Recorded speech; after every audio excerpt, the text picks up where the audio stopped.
We are constantly warned to watch out for the obvious haters, the ones who openly criticize or actively try to tear us down.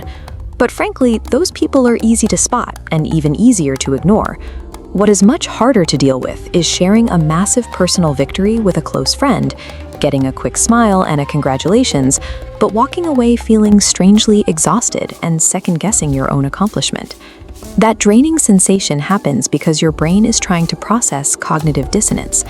The overt words of support you are hearing diverge completely from the covert, undermining energy you are actually feeling, creating an intense psychological friction. You are dealing with a supportive saboteur.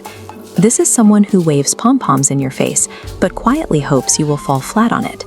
Because their malice is entirely hidden behind a smile, you can't prove they are working against you.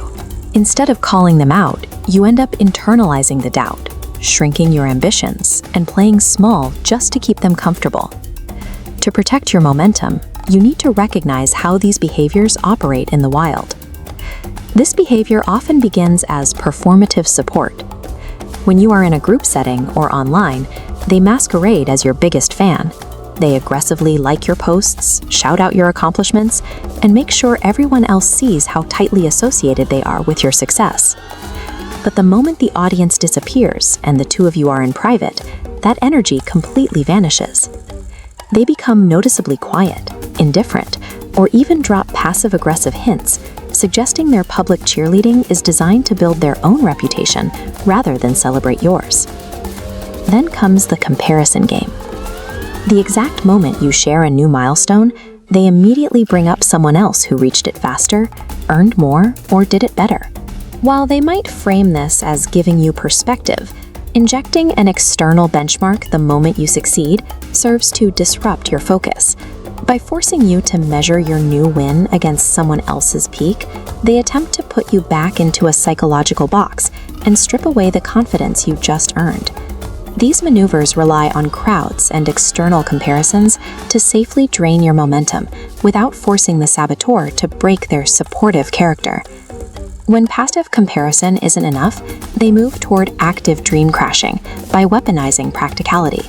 No matter how meticulously you have mapped out a plan, they will respond with persistent skepticism. They disguise this doubt as deep concern, using the mask of being realistic to discourage you from taking the leap at all. If you push through their skepticism and start making real progress, they transition into covert sabotage.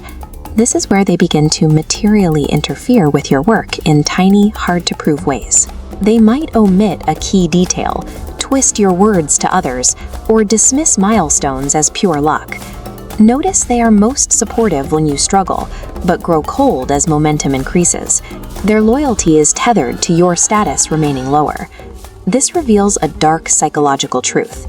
The saboteur internalizes your success as their failure. Your growth highlights their stagnation, threatening their self-worth. This behavior acts as a psychological buffer, always dependent on your lack of progress. They preferred the version of you that was unsure and stuck. Accepting this reality allows you to implement a tactical defense. You must stop waiting for their applause. The action step is to stop sharing your biggest wins, your milestones, and your future plans with people who have a track record of minimizing them.